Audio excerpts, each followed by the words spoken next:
All right, good evening to all the participants who made it tonight. So first of all, I'm Charles and I'm from Philip Capital Kota Damansara branch. If any of you, just live within the Klang Valley, you could just drop by our office and yeah, search for me anytime. So yeah, so we will be starting our presentation tonight or the webinar tonight. So before we really start into this webinar, so a little bit brief introduction of who is Philip Capital. So first of all, this is a disclaimer. So there is no buy call or sell call. So any investment, please do a research before you entering the market. So who is Philip Capital? So Philip Capital in Malaysia actually established during 1995. So we actually the wholly owned subsidiary of Philip Capital Holdings Sdn Berhad. So previously, before we acquiring the stockbroking business, we were known as Philip Futures Sdn Berhad. So we actually are the licensed broker in Malaysia, so no worries at all. We are the trading participant of Bursa Malaysia Derivative, and also we are the participating organization of Bursa Malaysia Securities. So this is the nationwide office that we have. So if any of you are live not in the Klang Valley, so you can just, if let's say you are staying in Penang, we have Penang office there. So you could just, if you face any issues or you want to do some inquiries, you could just drop by our Penang office, and I believe my Penang colleague is happy to help. Next is we actually Philip Capital is present in 50 countries around the globe. So with this network, we are able to provide lots of product. So if let's say today you've been trading for crude oil, you found out that why not? Or no, I found that I want to try something new, something different. You could just look for us. You could drop some inquiries. Let's say you are interested in something in Hong Kong, for example, you could just send an inquiries email or even call in to us and ask about which market or which product you are interested in, and I believe all my colleagues are happy to answer all your questions. So we are also, oh sorry, I'm also proudly to say that we Philip Capital actually is the champion of the best retail derivative trading participant, and also we won second runner up for best overall derivative trading participant. And also, as you can see here, we also won the Bursa Excellence Award for 2024. So why choose Philip Capital? So Philip Capital is actually your one-stop solution for your trading journey. So why I say one-stop is because we have features, we have equities, or some of you may refer as stocks. We also have contract for difference. Some of you might know as CFD. So again, if you've felt like you want to ask anything, you could just call in to us. So again, we? Why Philip? So we are a award-winning multi-asset broker. We have 24 hours of broking and execution support. If let's say you want some advisory services, you could just reach to us. We also could provide some of our insights to you if let's say you want some help on your trading journey. Of course, latest market news is very crucial for your trading journey because you want to know how was the market right now and what is the I would say possible idea of the future market outlook. So again, we have lots of product because as what I present just now, we have 15 office presence around the globe. So if you have any interested products, specifically, let's say for today, crude oil, you could also reach to us and inquiries us about the fees, how does it works, the margin and this and that. So lastly is we don't charge any platform fees for your information.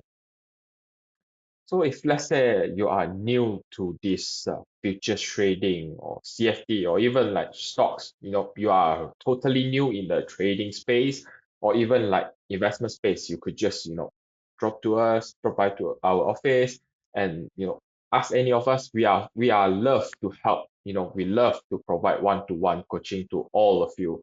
Either you want to encourage our platform, what is futures, for example, what are the product, and you want to know about the knowledge of the specific product. Yeah, for this one-to-one coaching, we will provide a very complete session with you for covering all these topic. So we also actually have weekly market calls, for example, market views and updates every Monday, 11 a.m. So this is our Philip Securities research. Uh, uh, they will publish the report for all the clients. Next is a live counter technical analysis, which will be conducted every Monday, 8 p.m. So yeah, so if you are new to Philip, these are some of the service you could get from us. So don't wait. If you want to try something new, just drop by to us. So if let's say you are wondering what's the upcoming seminars or even webinars, you could just scan this QR or even just go to our website, www.philip.com.my to get more updated info. This is the same with this QR. So if let's say you know, you are lazy to open your camera, you can just Google www.philip.com.my to go to our website. So next is for now, we actually encouraging online account opening because we also doesn't want you to feel like there's a lot of papers I have to sign. There's a very, even like some of you quite, you know, you stay in the house and suddenly join a webinar from us, feel like, hey, I think futures is my thing. I have to, I want to try it out first. So yeah, you can just open an account with us by scanning the QR here. Next is a little bit of a trading platform that I would like to introduce to all of you. So for futures trading, we are using Philip Nova. So this Philip Nova has over 90 technical indicators. So you can buy sell directly from the chart. There's also like market depth trading tool. And this platform is allow you to trade for local and even foreign products. Next is I want to share a little bit of our platform. I'm proudly to share that our charting system is actually powered by TradingView. So if you are I believe if you are if you are a trader or even you are new to this trading space, you definitely heard before TradingView. So our platform is actually powered by TradingView. So if let's say you are wondering how does our platform looks like, you can just go to our website to request for a demo account to experience the UI UX of our platform. So what's the current promotions we have right now? So just to share with you, we have trade CME futures with Philip and earn up to 700. So if let's say after today this CME or this crude oil futures webinar, you found that you want to give a try on this foreign product because some of you might be the local trader, I mean local product trader. So you want to try something new. Yeah. So I believe this is a good time for you because we have ongoing promotion right now. So definitely, if you want to try something new, now is the time. Next is a little bit of other promotion is our SGX ASEAN Asian index futures. So you can trade from as low as USD 1.88. So before we pass this mic or pass the floor to our speaker today, so Mr. David, which is our speaker today, he is a proprietary trader with Iceberg Sendirian Berhad, Iceberg X Sendirian Berhad, sorry. And he is also a CMT holder, which is a chartered market technician. So he is very experienced in trading. So yeah, without further ado, I think I just pass the floor to our speaker today, Mr. David. So yeah, David, the floor is yours. Yeah, thank you, Charles. So I'm just going to share my slides now. Just let me know if you can see my slides and hear me clearly.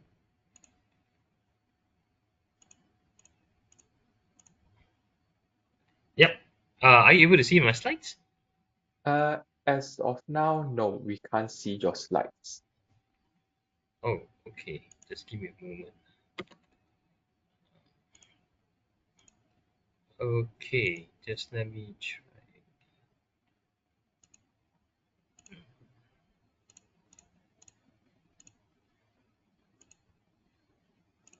How about now? Nope, still can't. Okay. Um. Okay, just give me a moment because it says that there's a bit of experience difficulty in sharing my slides. Maybe what Sure, I'll do sure. is I'll try to re-log in the platform. Is that okay? Just give me about a minute. Yeah, sure, no worries. So to all the audience today, so please give some time to Mr. David, our speaker today. So before we really enter to the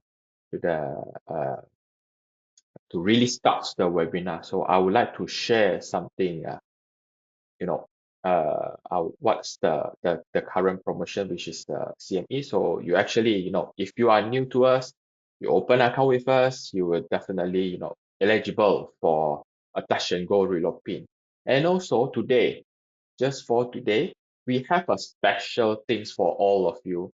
So if let's say, please don't exit earlier after this webinar or even after our speaker sharing later. So we will give out some special gift to all. Oh, Mr. David is back. So Yeah. yeah, So I'm just going to try again. sure, sure. Hopefully this time it works. Yeah, it Are you works able to now. see it now? Yeah, yeah. Okay, that's great. Yeah, sorry for the audience for the slight technical difficulty. I think we can now start. So thanks, Charles, for the very kind introduction. Firstly, just like to thank the audience for making it tonight. Hopefully, you guys just had a wonderful dinner. And thank you for making it for today's session, talking on crude oil. Then obviously, just like to thank the sponsors as well. Thank you for Philip Capital for inviting me on this platform back again, and also thank you for the exchange CME. I think crude oil is definitely a topic to worth talking about because I think volatility is back. Pretty much across all markets. So commodities in general are also experiencing certain type of volatility, and with Trump being in play, definitely as a trader, you definitely experience a lot of volatility in this current time and season. So as usual, I just want to put a disclaimer out. I think any material that's presented here tonight is purely for educational purpose. And just what Charles mentioned earlier, he's talking about futures, derivatives. These are all high risk instruments. So make sure you are well equipped, get the reliable resources. I think Philip Capital can help you with that. And most important is that in tonight's session, any material that's presented here today is purely based on my personal opinion. It doesn't reflect opinion, whether it's from Philip Capital or whether it's from CME Exchange. So keep that in mind. It's purely for education. Now, I think this is what I'm going to cover. If you talk about crude oil, same goes for any commodities. I always start off by looking at the S and D, supply and demand. You can't run away too much from supply and demand. If a commodity is too much of a supply, you tend to see prices coming down. If it's under supply, prices goes up. So, the oil price has actually been languishing in quite a narrow territory between the 55 to 65 or even 70 US dollar per barrel. Gone are those days where we see oil prices at 120 or 130 US dollar per barrel. Now, oil is we've seen a couple of shocks over the past 5 years. Firstly, during the COVID, we've seen negative prices, first time in history. We also seen how high prices can go. It went to as high as 120, 130 US dollar per barrel. So, oil as a commodity has experienced a lot of shock. So if you are trading oil in general, it's a very volatile product. So therefore, if you are doing, trading on this product, you must make sure you have proper risk management in place, which you're going to share in the second part of this webinar. So I always start off with this. This year we at in beginning of the year everyone was just experiencing anticipating the market is going to be in a way is more predictable, more expected until Trump came into the picture. So right nowadays, really, it's not only looking at news, it's not looking at news flow, it's not only looking at charts and whatnot. Really, just looking at what Trump is going to say. So whatever he dictates, whatever he mentioned, whether it's policy, tariffs, it's all going to have an impact. So right now, if you are on X or known to be Twitter, those are the platforms where he usually send out his tweets. That's where it gets very you have to be attentive to that. So markets move, markets does move whatever he commented. So that's where it becomes more, I would say, in a way, hassle. So if you are trading, whether it's not only in crude oil or even in fact in other asset classes like gold, for example, you do experience this kind of volatility, especially whenever he treats on certain things. So I think going forward, in the next 5 months or so towards the year end, this is what you're going to experience. You're going to experience a lot of volatility because Trump tariff is generally very uncertain. So with this uncertainty being in place, it's going to create a lot of chaos, and with that, it's definitely going to be a bit more challenging. So as a trader, definitely we like volatility, but in a sense that because it also means higher risk. So make sure that you must, in a way, as a trader, must make sure you measure your risk well. Now, this is basically the crude oil price dynamics over the past decade or so. You can clearly see, I mentioned earlier, at least since the start of the onset of COVID-19 pandemic, we really see how oil prices experience shock. So, during the height of the pandemic, we saw negative prices in oil price, first time in history, never seen before. Even in fact, it makes market a bit hard to comprehend the time when you have negative prices. But I think since then also we have another shock. Once we came out from the pandemic, we have a supply shocks, we have logistics issue. So oil price spike up to as high as 120 US dollar per barrel. But since then we have bottom tapered down. I think right now we are doing about 55 to 70 US dollar per barrel. That's the range you are looking at. So I would say this range is going to be quite in a way temporary levels that we need to watch out. Once it breaks those levels, technically it's telling you the market is signaling for a potential change in trend in the overall market. So right now, I think overall you can see, the oil market is consolidating. Obviously, there's still certain shocks, like it could be geopolitics, it could be tariff or whichever that case may be. But as long as I think the range are pretty set for oil market right now, as the market is trying to consolidate at this point as we are talking. Now, trading Trump, I think clearly this is the narrative going forward. Trump in general likes lower oil prices because he's been talking about inflation. He wants a economic regime under him that dictates a good environment where you have cheap oil price, you have low inflation. These are all good signs of the economy. But having said that, personally, I think 40 to 50 US dollar price on oil is quite difficult to obtain because there's a couple of reasons which later I'm going to share. But obviously, I think going down even to 50, below 50 is going to be a challenge. You're talking about abundant supply, or really you're talking about destruction of demand. If you don't see that, I think it's very difficult. So I think that's what Trump wants, but market doesn't dictate much. I think market is holding well above $60 per barrel, and I think it will continue to hold. In fact, I think if there's any supply shocks coming in, whether it's geopolitics, whether it's is a policy in place, that's going to really drive oil prices or rally in oil prices. So 40 to 50 oil price is what he wants, but I think market is finding it very difficult to achieve those targets. Now, tariff is a very main thing. Is across all aspect of the market, not only limited to commodities, even to a certain extent into companies as well. So in the oil, with regards to oil, you can see that with Trump tariff, you can see there's a lot of contention between the oil traders and pretty much the oil consumers. So we have OPEC and we have OPEC plus. So Russia is a major contributor to OPEC plus. So with the height of geopolitics, Ukraine and Russia conflict, a lot of countries has actually sanctioned Russia oil. So therefore, Russia don't have enough buyers for their oil. So thank God. I think in that complex we have India coming into the picture, and I think that also in a sense that it gives Russia a bit of breathing space in terms of shifting the oil out to the market. So I think that's where it's coming from. But with Trump tariff coming into the picture, it's really going to aggravate the situation. So that means a lot of Russia oil is not going to supply to other regions, but only specifically to India. And as India can obviously buy cheap oil from Russia, and therefore be less limited or less impacted from the Trump tariff. I think Russia is a very big player when it comes to oil market, despite their OPEC plus, their contribution to pretty much the oil supply in the world is actually quite drastic. It's between about 7 to 8% of daily output, so that's quite significant. Now, having said that, as we highlighted earlier, India is a major buyer now, and as long as India continue to buy, I think Russia in that sweet spot is having a sweet spot. Now, how does Trump tariffs going to change the whole dynamics of this region? It will change. Now, I think as you know, US is also, the oil dynamics has changed over the recent years. US is a very interesting picture. They used to be an oil importer. I think back in early 2010 when they started to when they have this technology called fracking, you can see that oil supply grow quite tremendously. So right now, I think US is generally a net exporter of oil. So they are also competing for the same market. And unfortunately, I think the market is pretty much dictated by demand. If demand is not strong and robust, if the global economy is not expected to improve, that really will tell how demand is going to be soft, and that will really push prices down. So really, I think despite you're seeing a lot of narratives saying that Trump tariff is going to impact oil prices, is unlikely to be the case because there's always other countries, especially like Russia, always willing to supply the market if there's additional demand for it.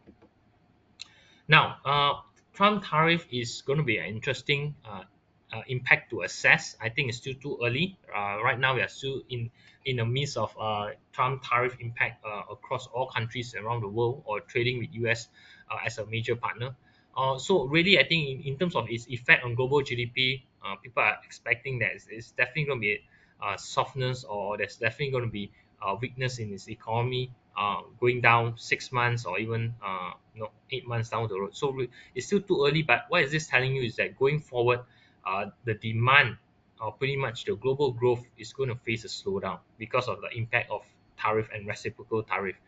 So with that, I think it's also crucial because with global demand not improving, global GDP is heading down south. That will also mean that the demand for global oil consumption is going to go down as well. Because if economy is not picking up, they don't demand much of oil, so therefore that also will push down oil prices. So that's something that we need to be aware of. We're still too early phase in the Trump tariff to really assess how the impact is going to be.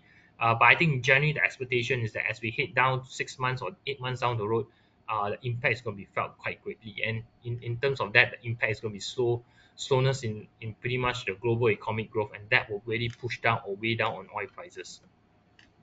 Now, having said that, I think interest rate is another interesting path that we need to look at. Now, if you look at the relationship, why interest rate is such a main thing, because interest rate generally, when you have low interest rate environment, is good for commodity prices, and in particular oil prices. Because when you have low interest rate environment, you actually encourage consumption. That means you spur demand, you encourage businesses to invest, or to take up cheaper loans, or the interest of the loans are lower.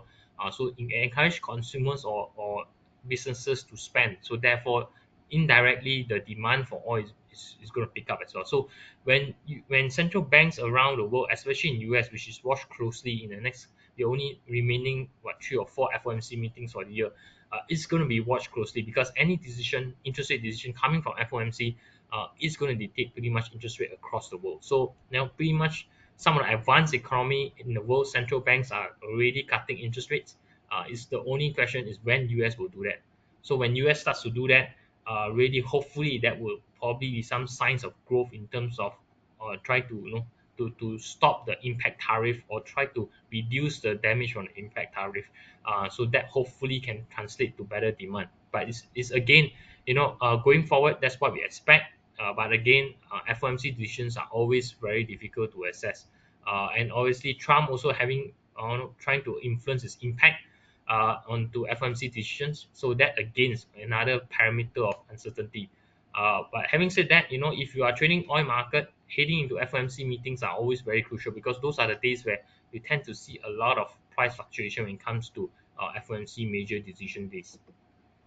Now, looking at the oil sector as a whole, you can start to see dynamic shifts happening. So, this shift has been talk of the town about 10, 20 years before this, with the introduction of electric vehicle and getting more vehicles are more fuel efficient. Now you even talk about sustainable air fuel, which is using recycled oils or blending vegetable oil with crude oil or fossil fuel oil as a way to minimize the impact of carbon in the economy, and also in a way to minimize the dependence of oil, the general oil, in the open market. Now, whether this will take a toll is again is too still too early, but we are in a midst where transformations are quite rapid. So adoptions of EVs or electric vehicles are getting tremendous. You look at EV sales on yearly basis or quarterly basis, they are rising quite gradually. So they are outbeating ICE or internal combustion engines, the demand for ICE. So really, this transitional shift is happening at a quite a rapid pace. And even you look at airline industry, people are talking about SAF fuel, which is a major hub in, if you look at trading hub for SAF fuels, they are mainly in Singapore. Even Malaysia also will try to be a hub for SAF fuel. So really, I think a lot of sectors are moving to lesser dependence on fossil fuel. How would that impact on oil? Jenny, this will be quite a long-term impact. But you can clearly see if these shifts are quite transformational and the transition is getting more rapid, definitely the impact is going to be even nearer. So if you look at some of the forecasts, whether it's IEA or WEO, really they are just looking at peak demand in energy is going to be, some say it's going to be 2050, where a lot of companies, major companies in the globe are adopting net zero emission. So which means that there'll be almost zero reliance on fossil fuel. That would be the year, or that would be the decade where demand is for oil is definitely going to be peak. Now, it's very hard to pinpoint exact years where we tend to see peak demand, but over the years we start to see that there's a lot of shift in the oil industry happening, which means that there's a lot of transitional from oil to non-oil usage, and that's going to have an impact. When would that be coming is too hard to tell, but I think 2050 is going to be even nearer. So the adoption of EVs and all these are going forth, even aviation industries are going into lesser fuel dependence, is going to create a major gap when it comes to demand for fossil. But again, these are all quite long-term picture. It's not an immediate thing. Moving to transitional demand from fossil fuel requires time and effort, even expenditure or capex and expenditure. So it takes a lot of time, and that in a way will be something of a gap. But I would say this, as we move closer to the decade, the end of the decade, really you will start to see a lot of these shifts happening. And when these shifts are happening at a rapid pace, really the peak demand for oil is going to be nearer than what we expected. So this is what I meant when I showed to you earlier. EV sales has actually been climbing year on year, quarter to quarter. It just show you the adoption of EV is just going to be very massive, and this transitional pace is actually picking up. Transitional shift is picking up pace, and eventually, that could be a threat to the demand for fossil fuel or crude oil, as an example. Now, that's in terms of demand. Now, the supply picture is also not robust. If you look at it on the long-term supply for crude oil, it's actually quite bleak. Bleak in the sense that, supply is definitely going to dwindle down over the years. Why is that so? I think mainly because the oil giants or mini oil companies, the traditional oil companies, whether it's foreign national oil companies, or independent oil companies, they are just not spending more. They are just not investing more. And a lot of wells they have been doing are just old wells. So there's no new exploration, or in fact, I think because the narrative or the policy push to move forward to zero emission is creating a lot of chaos between the industry. So a lot of companies are sitting on the sidelines. They prefer not to invest any capex. Now, in the oil industry, we know you need capex. If capex are not being spent, definitely there's no supply, because eventually there's no new wells that you are expanding. There's no new wells that you explore. Eventually, the supply will dwindle. So, I think going forward, demand is probably going to slow down. Supply is the one that's quite critical. If there's no new wells, and if companies are not spending enough to find new wells or to improve on their efficiency to extract oil, we are going to come to a point where supply is going to get limited. So, like I say, I think oil price can find it very difficult to go even lower. But any shock, or if there's any supply shock to the market for oil, is you definitely going to see a big rally in oil prices. So that's where we really need to be careful if you are trading the oil market. This is the long-term impact that we're probably assessing from the market. We have on the demand side, we have technically adoption of industries moving away from fossil fuel, and on the supply side, we have companies that are just not eagerly spending to improve the supply, overall supply for the crude oil market. Now, this is basically the chart where we are now. You can see that, if you just plot, the 50 period and 200 period EMAs, and you just look at where the candle is, you can see that the markets are consolidating at this point in time. It's between a very tight range, as high, the range are between, 60 to 75 level at this point in time. And if it does break 60, technically, the market may test even lower. So right now, the market is still consolidating at the range, but like I mentioned, supply shock does happen, whether it's geopolitics or whether there's an OPEC decision, really is definitely going to be impacting the market. Now, I just want to share certain views on, if you are looking at trading oil market, there's a few resources that is worth to look at. Definitely, is going to be reports from OPEC. Sometimes OPEC or IEA, these two are the main oil agency that actually give you forecasts. So every time when they forecast certain things, or when they look at or they forecast on quarterly reports, normally that market watch it very closely. If they forecast it's going to be a very bad quarter, normally oil price will react. So the funny thing is that OPEC and IEA, they are all running on different agencies. So OPEC is basically by the agency by OPEC countries, run or helmed by Saudi Arabia. IEA is mainly by US. So you can see there's a discrepancy in terms of their outlook for the market. So OPEC is always very bullish. They always think that oil prices should be high, for a simple fact that OPEC as a member, they contribute, or easily, if you take all their members and you take their portion of their contribution to the global oil supply, they are easily more than 45 to close to 50%. So technically, they are almost like a oil cartel that runs 50% of the global supplies. So in a way, they can try to dictate oil prices. Now, IEA, which is run by US, is slightly on a different trajectory. Now US is a net exporter of oil, so therefore they always expect oil prices should come down. They are a bit more slight bearish. So really you can see there's a major difference. So it's a very interplay of which estimates you want to take. Keep in mind, estimates do change, and it always does change when economy climate starts to become, whether it's weaker or it becomes stronger. So, if you're going forward, if with the tariff impact coming in and kicking in, if the economic climate is not improving and everybody's expecting, exports or economy to slow down, you should see, estimates, oil estimates should come down as well. So this is where it becomes a major contention. So it's a whether should you look at OPEC or should you look at IA. To me, I think it's good to look at both and you compare. But ultimately, I think what dictates is basically the global growth. If the global growth is not doing well, generally, I think everybody will just be on the same page. We'll just be saying that the estimates of oil is going to be bad. Now, demand, I think going forward, next year, I think people are generally quite fearful for demand. The demand story is going to be greater because, really, I think moving forward, the Trump impact is going to have quite a large impact to certain countries, and pretty much it's going to have an impact to the global GDP. So if that's the case, definitely you're going to see lower demand in quarters to come and in months to come. So next year is crucial to watch. Oil supply is going to be remain tight. There's definitely no new wells coming in. There's no sudden surge in supply. But really the demand is the picture. So if demand is not looking good, really I think supply, OPEC as a country, they really have to control the supply. If not, prices can come down even further. Now, I'm not going to too much on India, but I think right now the India is a major player because not only China is a very large economy, India is also a very large economy. In fact, if you just look at the position of India in terms of their demand growth is actually very strong. Those days we look at China. Now China is facing a lot of hiccups in terms of the economy. They have property crisis, they have a banking sector that's not doing well, they have an economy journey on the slowdown, and currently now they have the US and China trade war. Now India and US are also not in good terms in terms of trade, but having said that, their own economy is showing you sign of growth.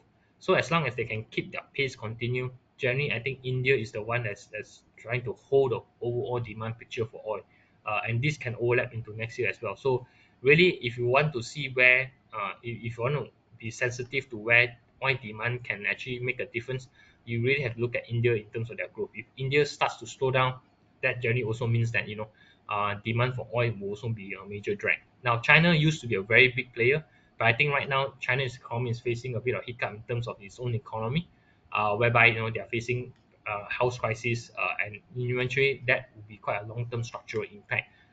So really, right now, I think the main story is still on India. Now, I think really you look at seasonal factor. Normally, these are the periods where you start to see supply of oil rising because they are just preparing for the summer season, summer demand to come in. But once summer demand starts to fade, generally you start to see supply coming down and prices of oil also start coming down. Now, whether that will in play this year is very difficult to tell. But I think really, going into the next third and fourth quarter of the year, normally we see oil prices tend to fare quite negatively. So that's why you really need to be careful if you're looking at seasonality of oil as an impact of trading.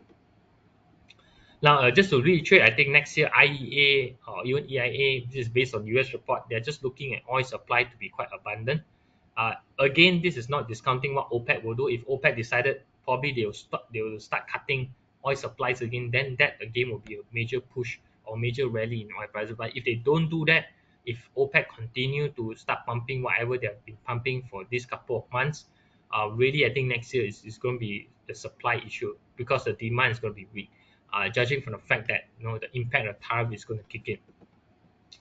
Now, if you want to understand more of the supply sentiment or the demand sentiment, I think one of the good ways to look at it is to compare what we call a calendar spread, whether it's on Brent or whether it's on WTI. So this is on Brent. So basically looking at the front month of the contract against the second month of the contract. If you take the differential in their price, you get what we call a spread.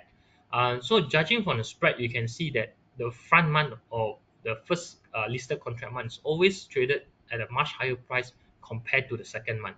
Now, in this scenario, which the first month traded higher than the second month, is normally what we call a backwardation market. Contango market is the reverse, which means that the second month is higher. Now, the case right now is a backwardation market, which means the second month is lower. Now, why is that the case?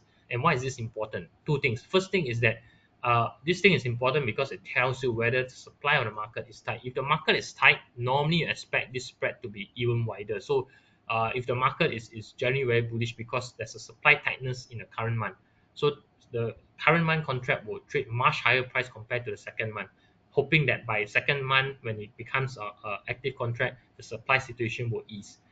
So in that sense, you notice that, okay, this market is pretty much a tight market.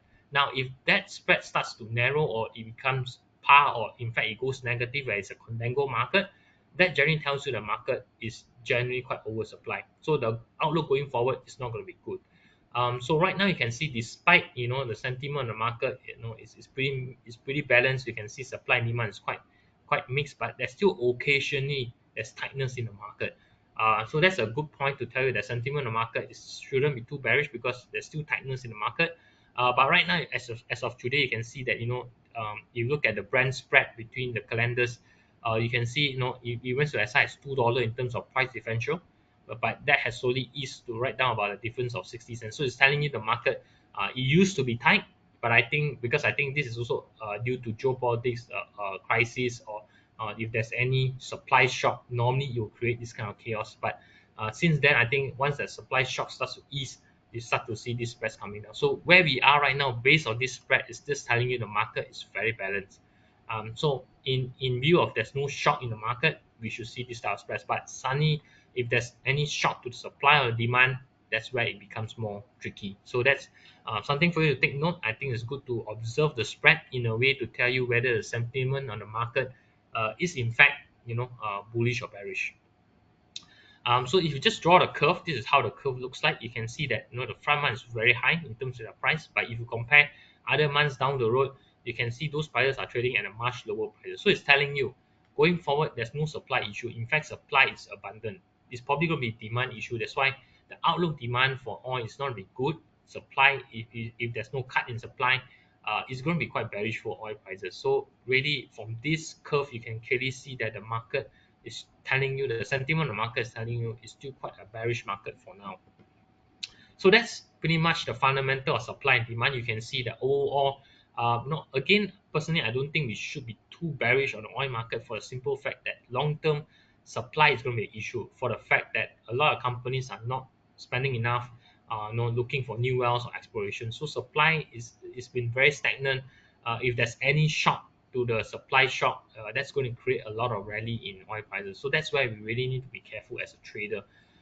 Then in terms of demand, I think what market expect is that going down the remaining of the year, and in fact even to the first half of next year, the tariff impact is going to have an impact in terms of overall growth of the economy. So if that's the case, that will mean slower demand for oil, and that will push down oil prices.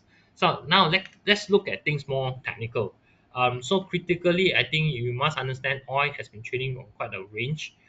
So it's important when markets are ranging, it's important to look at where the key support resistance levels are. So at those levels, you need to pay more attention. When price reach those levels, usually you be a bit more attentive as to whether the price can successfully break those levels. If it does, normally it tells you there's potentially there's a change in trend, or market is changing its dynamics. So now, even though markets are ranging on a daily frame, if you look at for oil market, you look at smaller time frames like probably half an hour, you can start to see there's certain opportunities or certain time of the market, especially for oil market, where the market does trend. And how we do that is by looking at Heiken Ashi candles, which is the type of candles that look at trends. If you use Japanese candlesticks, it's very difficult for you to look at trends. So Heiken Ashi is a good way. I'm going to show you why. And you use that with moving averages, you couple that with moving averages, you tend to get quite a good signals as to when you should be establishing a long or short in the market. So I'm also going to touch on looking at how to gauge the strength of the trend. So once you look at trends, you see there's a clear trend in the market. The next thing you need to know is whether the trend is strong or not. There's no point for you to enter a particular market when the strength of the trend is really losing its momentum. So you're almost at the tail end of the trend. So that's usually when you enter during those periods, your upside or your downside momentum won't be much. Last but not least, which is very critical, is always make sure you have a way to manage your risk. Like I mentioned earlier in the beginning, we are now in a time where volatility is heightened up. So whenever there's a certain announcement, certain news flow, markets will move. So you must always make sure you have a way to deploy your risk management. If you don't do that, markets can easily get you off of the market if you don't have a proper risk management in place. So these are where the levels are. So you can clearly see, the daily chart points to you that oil is pretty much on a very range bound situation. The upper bounds are looking about between 68 US dollar per barrel level. The support is seen as about 62. So if it does break 62, it's pretty much, the market is going to potentially head further down south. And the next level to look at is 55. Um, like I said, the downside for oil, unless there is a very deliberate attempt to pump more supply into the market, especially by OPEC, then there's very likelihood that oil prices can go to that level. Other than that, unless economy growth starts to take a drastic turn for the worse, then very likely we'll see oil prices even lower. But because of supply situation, the supply dynamics, there's new supplies coming to the market. We don't see that. That could create a middle to long term pressure in terms of new supplies into the market. Now, so this is Japan's candlesticks, and this is Heiken Ashi. So if you compare, chart to chart, really why Heiken Ashi is better used to look at trends, because it does indicate to you trend in a better way. So whenever you see green candles, normally that tells you the market is on an uptrend. Red candles generally tells you the market is on a downtrend. If you just look at Japan's candlesticks, you don't see that. Sometimes you get a lot of mixed signals. You start to see red and green bars. You're not sure whether is this a range market or is this a trend market. Now, if you have a Heiken Ashi, it illustrates or it paints to you by the size of the body bar. It actually gives you a clearer picture. So at least okay, look, this market now is currently on an uptrend because of the green appearance of the green color bar. This market is on a downtrend because of the appearance of the red candle bar. So that's, in a way, it's easier to identify. So I'm not going to go too much the differences. Japanese candlesticks is commonly used. But again, if you compare to Heiken Ashi, there's a lot of disadvantage when it comes to identifying trends. So the main things are like, Japanese candlesticks are more for viewers. So Heiken Ashi is more for trend continuation. So if you're looking at trends, you want to continue with the trend.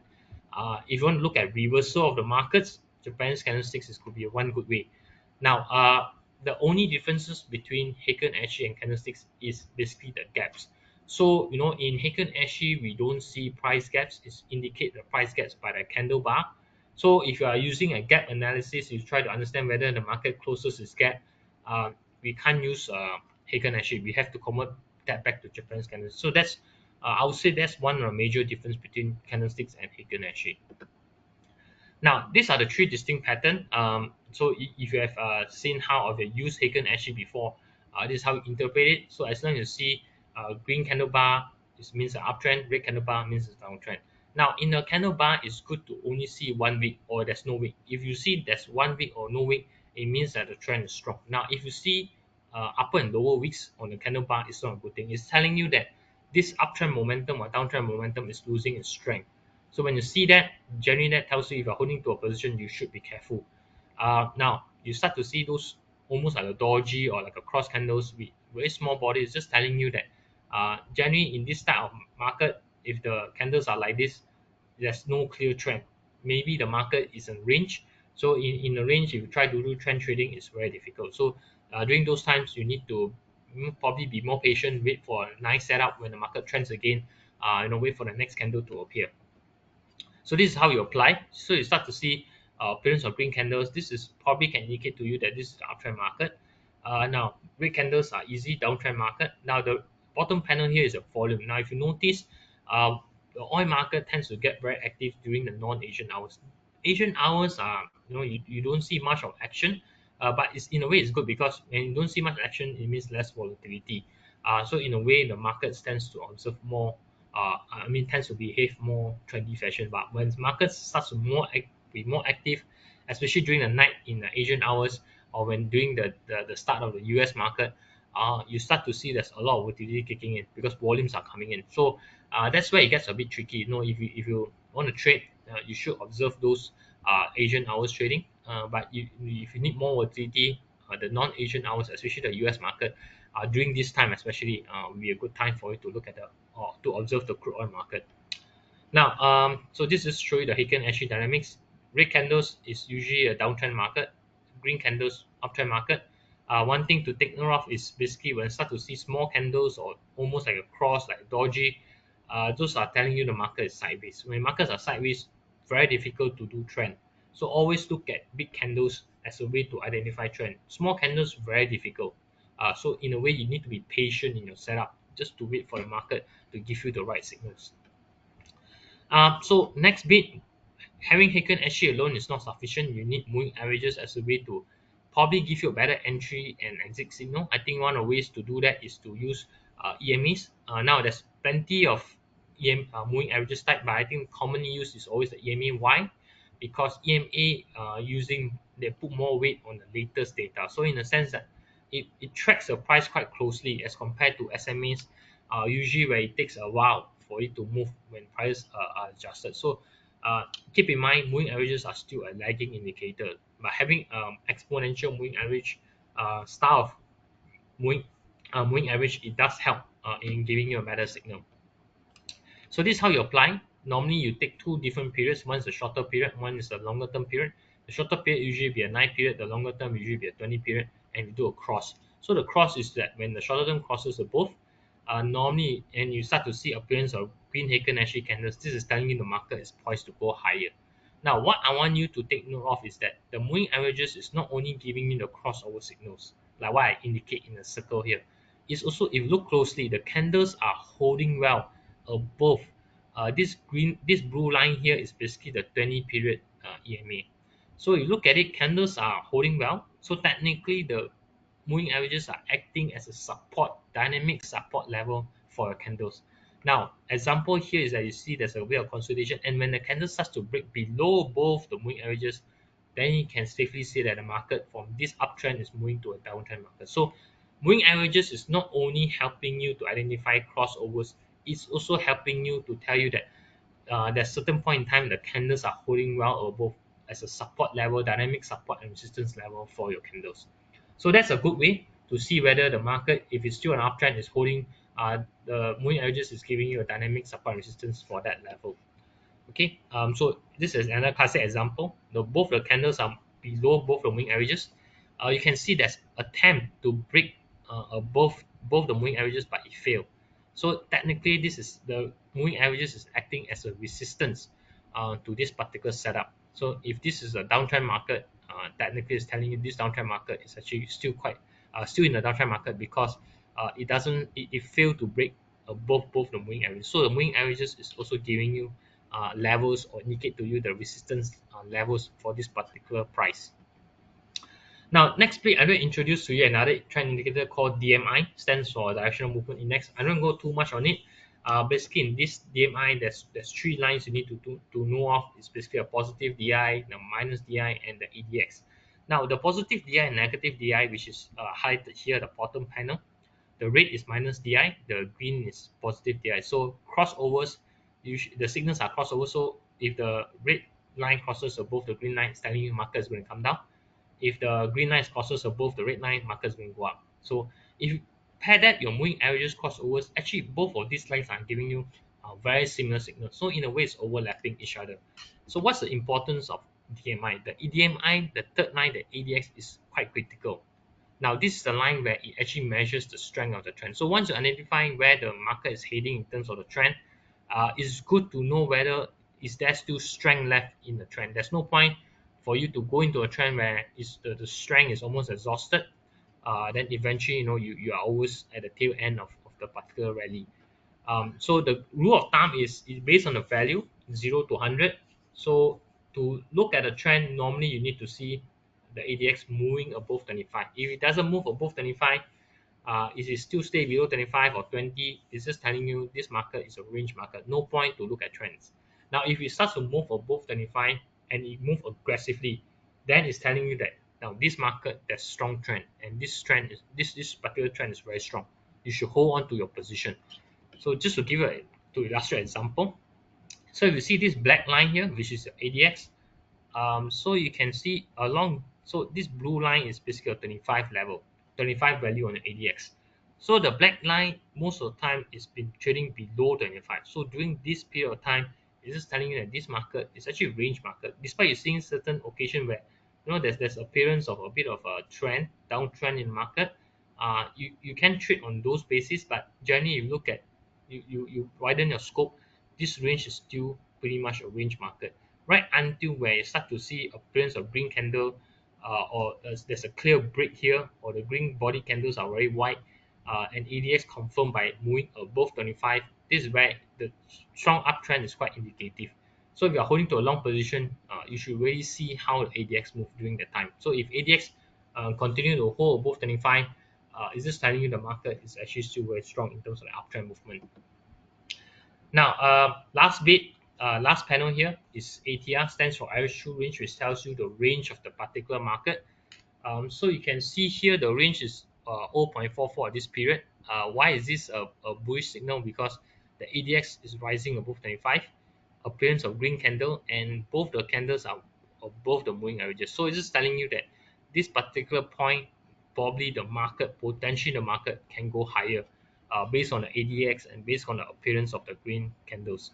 So if ATR value is 44, you adjust your risk to reward ratio of 1 to 2, you pretty much have a good setup of where should you put your target profit. So ATR, if you look at risk to reward, if 1 to 2, that means you should aim 2 ATR for a profit, 1 ATR for your loss, stop loss. So that's how you manage your ATR value. So keep in mind, when markets are more volatile, ATR value goes up, that means you're preparing for bigger loss. So that's where it needs to be more careful in managing when markets are more volatile. So another trade example, here we have ADX again rising above 25, but the appearance of green candles are very strong. ATR is 20, so it's actually quite a range market. Suddenly it starts to become more active. So same principle applies. Always apply based on ATR value. So 2 ATR for your profit, 1 ATR for your loss. Now, this is pretty much the outlook for oil. I think I taken this pretty much 2 days ago. Now, oil market is still pretty much short term, is still a downtrend market. So if it's a downtrend market, the candles are still showing you bearishness. Find position for you to short rather than long. Now, ADX on the other hand is telling a different story. It's still consolidating at this point in time. If ADX starts to break above 25, that's why I pay a bit more attention. Now, this is daily chart. If you go down to an hour or 30 minutes, probably can see more entry signals, perhaps. But on a daily basis, it's still telling you the market is still on the longer term perspective, it's still pretty much sitting on the range. But on a short term wise, it's actually moving on the downtrend basis. Now, so that's pretty much covered on technical. Last bit, I just want to share with you, why is a good time to trade oil? It's simple because not only is a volatile market, and that's when it's volatile, there's a lot of opportunity. The third point is that now with the introduction of micro contracts are very small contracts that's based on commodity. So in this example, it's the micro WTI. So it's based on crude oil. So you can see volume. This is daily volume. Daily volume is close to 100,000 contracts. So it's a lot. There's no issue on liquidity. If you're afraid of, every time I get out, I always miss 1 or 2 points. There's no issue on that for micro. The margins for one contract is about 600 US dollars. So it's a very small contract. Those days, if you want to trade crude oil, you need at least 2,000 or even 5,000 US dollars. Gone are those days. This is a very small contract. Per contract margin is only about 625 US. Now, keep in mind, these margins can change, can differ time to time. You want the latest margin? Please ask Philip Capital. They can more than happy to share you the latest margin. But it's a very small contract. You're talking about easily about 3,000 ringgit or 4,000 ringgit just for one contract to get yourself started in the crude oil market. And keep in mind, crude oil is a very volatile market. It runs almost 24 hours, so it gives you a lot of opportunity as to when you want to enter the market. So I'm just going to stop here. I'm going to hand it over to Charles for any questions from the audience.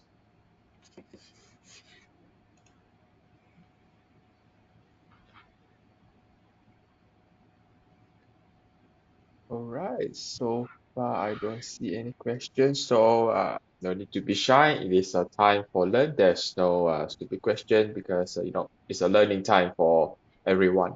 So yeah, you can just drop any questions to Mr. David, so he is happy to answer. Yes, Mr. David Wong, you could just you know type your question in the chat box, or even there's a bar for the question section. So, Valente also, you could type your questions. Yes, I saw a question from Mr. John. So, Mr. John has asked if calendar spread is negative, that is a contango market. What is the prognosis and how to trade contango market?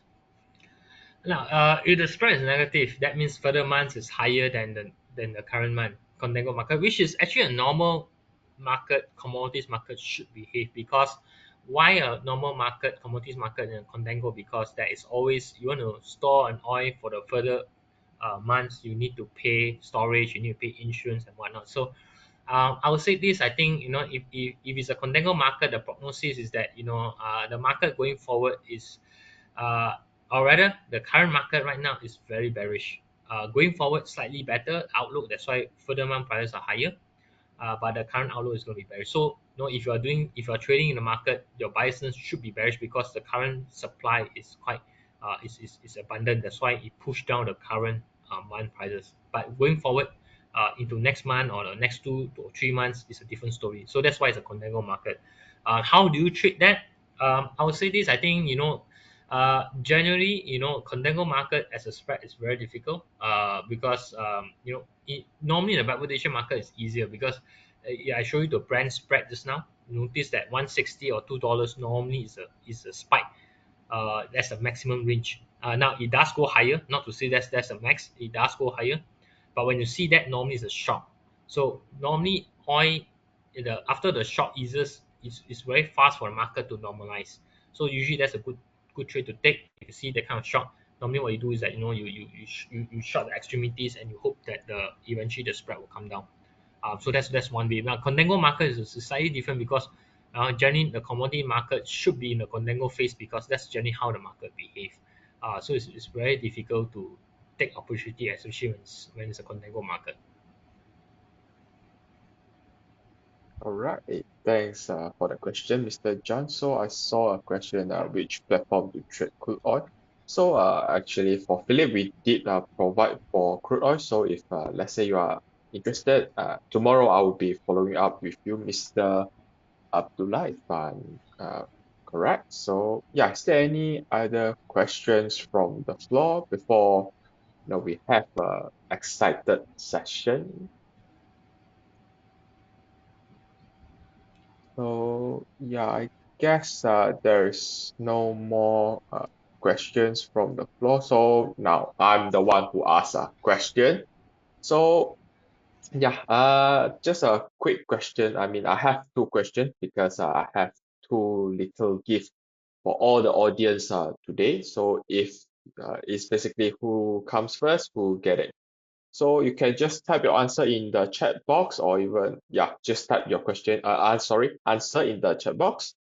So I'll be go through the chat box and let's see if, whether you are the winner or not. So first question to the audience is based on Mr. David sharing just now, what's the margin for the micro WTI futures contract? So yeah, you can just just give me a roughly answer in the chat box or chat section. So yeah, so there will be a gift. So what is the gift? The gift will be a touch and go uh reward. All right, I saw answer, Mr. Muhammad Amin. So correct. So it is roughly about 600 USD. So like what Mr. David shared just now, the requirement margin is actually will change from time to time.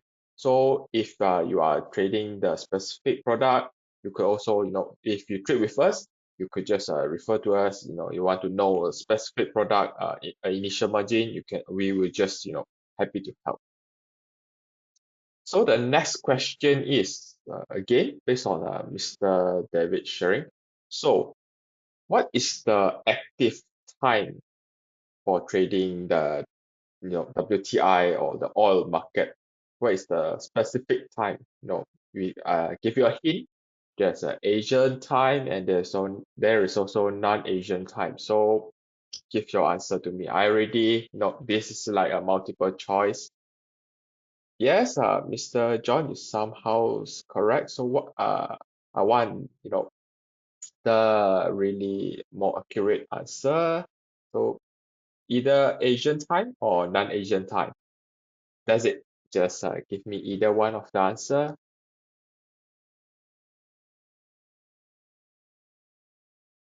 So all right. So I think it's Mr. Nurul Afiza Ahmad Saidi. So you're correct. So during the non-Asian time, which is I think around this time, the market is quite volatile. So yeah, so for both of you, there will be a touch and go reload pin for you. So I'll be following up tomorrow. No worries. So yeah, I'll be giving you a call, so don't afraid, I'm not a scammer. So my name is Charles again. So just in case if any of you can remember. So yeah, I think it's time to conclude this session. But before we end, again, I want to share something with all of you. Philip Capital currently have the CME futures promotion. So the micro WTI crude oil is actually also part of the CME product. So if let's say you want to trade with we want to trade the micro crude oil product, you can just come to Philip. We are happy to provide the service to you. So if you are a new client or haven't have the futures account with Philip, you can just scan the QR, or even if you don't want to scan, you could just always go to www.philip.com.my, and there's a section for you to open an account. So just in case you don't want to really step into the space first, you want to ask something before entering the market, like I said, you could go to our website. Our website definitely got a lot of information. We also have like social media like Facebook, Instagram, even like YouTube. So if let's say you want to learn something again from today webinar, we will be uploading this webinar in the near future. So you can you want to do some homework, you want to jot down some notes, yeah, you can replay this webinar later in our YouTube, but not later, sorry, it's a near future. We will be uploading soon. So yeah, we also have our Telegram channel. So we only have these two Telegram channel. If let's say there's any others, trying to use Philip as their name to encourage you to join their Telegram. So be careful. We only have these two. So if you want to join the Telegram group, you can just screenshot first, and later you can scan the QR for joining the Telegram group. So again, I'm Charles. I'm from Phillip Capital Kota Damansara branch. So this is the number and the email. So if let's say you have any questions or you want to inquiries, more details about the micro WTI crude product, you can just call in or even like write in the email to us. Or even if let's say you are staying in around the Klang Valley area, you could just also drop by my office. It is at Dataran Sunway. So if let's say you are from other areas like JB, Malacca, or even East Malaysia, Kuching, Cebu, and even like Kota Kinabalu, you could also drop by their office. I believe my colleague is happy to help and solve your inquiries. So again, thank you all of you, and wish you all have a good night today. And always remember, trading is not about getting excitement, it's about patience and strategies. Thank you again, once again, and thank you once again to Mr. David. Thank you for your Sure. time Thank you. and the sharing. And good night, everyone. Good night.